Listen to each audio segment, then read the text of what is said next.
दोस्तों, क्या आपने कभी सोचा है कि जहाज पहाड़ों के ऊपर से भी गुजर सकते हैं? मानो पानी हवा में तैर रहा हो और पूरी की पूरी नदी किसी सुरंग या पुल पर बह रही हो। यह सुनने में किसी विज्ञान कथा फिल्म का दृश्य लगता है, लेकिन यह कोई कल्पना नहीं बल्कि आज की वास्तविकता है। और इस करिश्मे को जन्म दिया है चीन ने।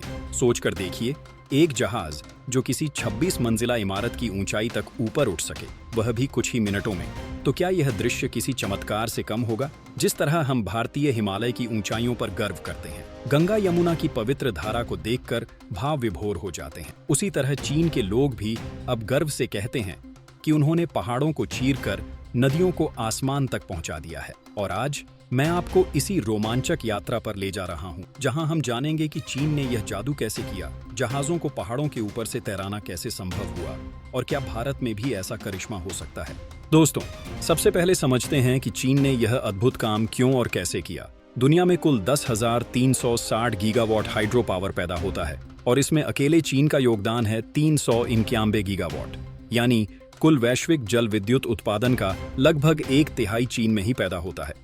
ये कोई साधारण आंकड़ा नहीं है, बल्कि यह दिखाता है कि चीन ने पानी और पहाड़ों को अपनी ऊर्जा और विकास की ताकत बना लिया है। और यही वह जगह है जहां से जहाजों को ऊंचाइयों पर ले जाने की कहानी शुरू होती है। क्योंकि जब इतने विशाल बांध बनते हैं, तो उनके बीच से गुजरने वाले जहाजों के लिए रास्ता बनाना भी उतना ही जरूरी होता है। आप सोचिए, अगर नदी पर बांध बना दिया और जहाज वहीं रुक जाए तो व्यापार ठप हो जाएगा। इसलिए चीन ने खोज निकाला शिप लिफ्ट का, यानी जहाज को ऊपर नीचे करने वाली विशालकाय लिफ्ट। सबसे बड़ा उदाहरण है गेजोबा बांध। यहाँ एक नहीं बल्कि 3 शिप लिफ्ट बनाए गए हैं। पहला जहाज को 236 फीट ऊपर ले जाता है, दूसरा 417 फीट नीचे और तीसरा 154 फीट और नीचे, यानी कुल मिलाकर जहाज लगभग 653 फीट ऊंचाई की यात्रा करता है। यह ऊंचाई गीजा का महान पिरामिड 456 फीट से भी ज्यादा है। ये सोचकर ही रोमांच होता है कि आप एक जहाज में बैठे हैं और वह जहाज पानी से भरी एक लिफ्ट में चढ़कर पहाड़ की ऊंचाई तक पहुंच रहा है। यह कोई झूला या रोलर कोस्टर नहीं, बल्कि आधुनिक इंजीनियरिंग का करिश्मा है। इस लिफ्ट में जहाज का वजन 500 टन तक हो सकता है और वह 10 मिनट में ऊपर नीचे हो जाता है। लेकिन सवाल है कि चीन ने इतना खर्च और मेहनत क्यों की? जवाब है गुइजो प्रांत। ये क्षेत्र 92% पहाड़ी है। यहाँ सड़कें और रेल लाइन बनाना बेहद कठिन है, और अगर सड़कें हैं भी तो ट्रक धीरे धीरे चलते हैं। दुर्घटना का खतरा बड़ा रहता है और माल ढुलाई महंगी और धीमी होती है। इस क्षेत्र की जीवन रेखा है यांगत्जे नदी, जो अकेले चीन की जीडीपी में 20% योगदान देती है। यानी इस नदी का सीधा संबंध चीन की अर्थव्यवस्था से है। अगर इस नदी का उपयोग जहाजों से माल ढुलाई के लिए न किया जाता तो चीन को अरबों डॉलर का नुकसान होता। यही कारण है कि गेजोबा बांध पर शिप लिफ्ट्स बनाई गईं, ताकि हर साल लगभग 2.9 मिलियन टन माल सुरक्षित और तेजी से एक जगह से दूसरी जगह पहुंच सके। इस सिस्टम ने न केवल व्यापार को आसान बनाया, बल्कि चीन को यह दिखाने का मौका भी दिया कि उसकी इंजीनियरिंग क्षमता कितनी आगे निकल चुकी है।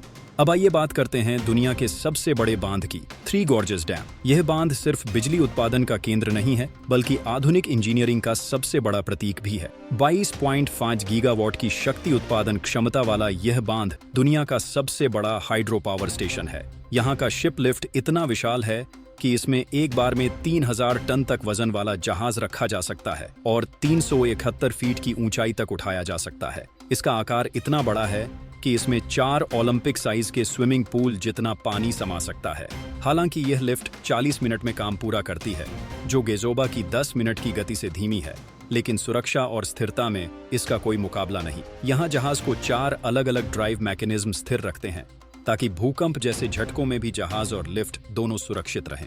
2023 में थ्री गॉर्जेस डैम से होकर 84.15 मिलियन टन माल गुजरा, जो अपने आप में एक रिकॉर्ड है।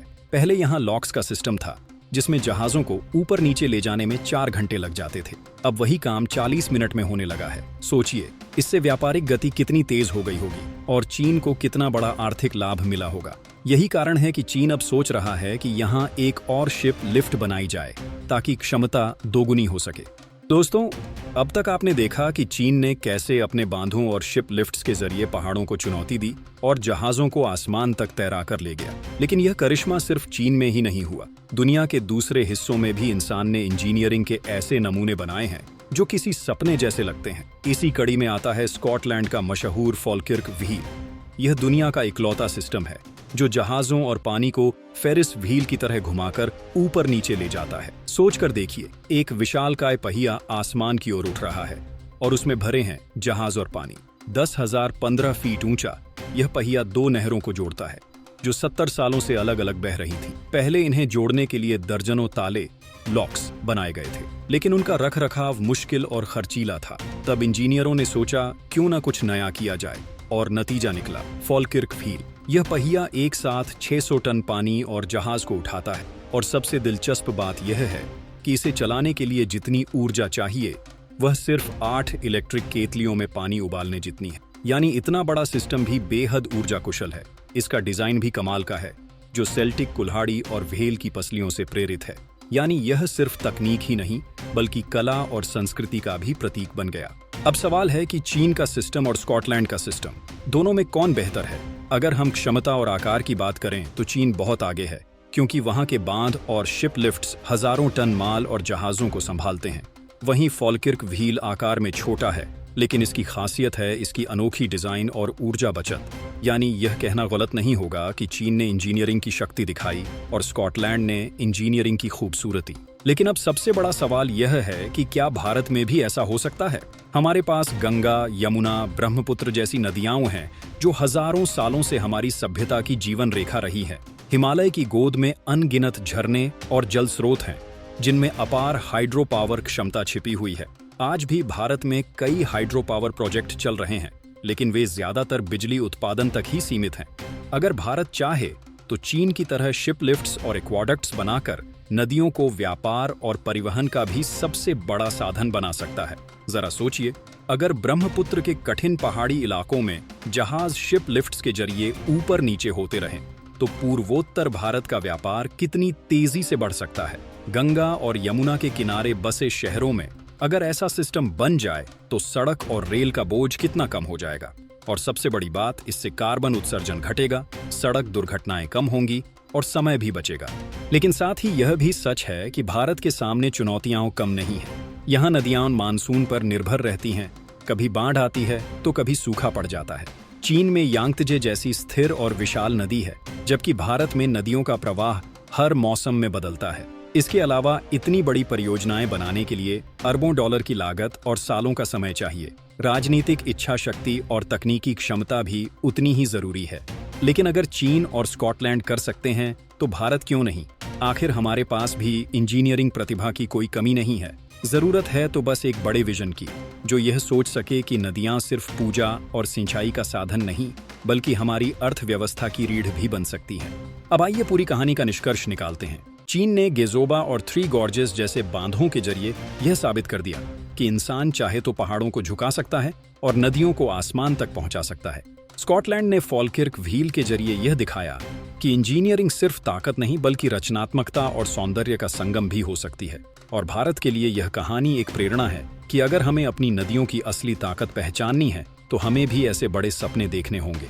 आज जब दुनिया तेजी से बदल रही है, व्यापार और परिवहन नई नई ऊंचाइयां छू रहे हैं, तब भारत के लिए यह जरूरी है कि वह अपने जल संसाधनों का इस्तेमाल सिर्फ परंपरा और पूजा तक सीमित न रखे बल्कि उन्हें आर्थिक प्रगति का सबसे बड़ा साधन बनाए। सोचिए, जिस दिन गंगा के किनारे बसे शहरों से होकर जहाज शिप लिफ्ट्स के जरिए पहाड़ों के ऊपर से गुजरेंगे, उस दिन दुनिया भी यही कहेगी, भारत ने कर दिखाया। तो दोस्तों, यह थी कहानी उन जहाजों की जो पहाड़ों के ऊपर तैरते हैं, उन नदियों की जो सुरंगों और पुलों पर बहती हैं, और उस इंसानी सोच की जो नामुमकिन को मुमकिन बना देती है। अब सवाल आपसे, क्या आप मानते हैं कि भारत भी ऐसा कर सकता है? क्या आने वाले समय में हमारे हिमालय और हमारी नदियां भी इस तरह के करिश्मों की गवाह बनेंगी? अगर हाँ, तो यह दिन दूर नहीं जब भारत भी अपनी इंजीनियरिंग शक्ति से दुनिया को हैरान कर देगा। और अगर आपको यह सफर पसंद आया हो तो इसे जरूर साझा कीजिए, ताकि और लोग भी जान सकें कि इंसानी कल्पना और परिश्रम मिलकर कैसे असंभव को संभव बना देते हैं।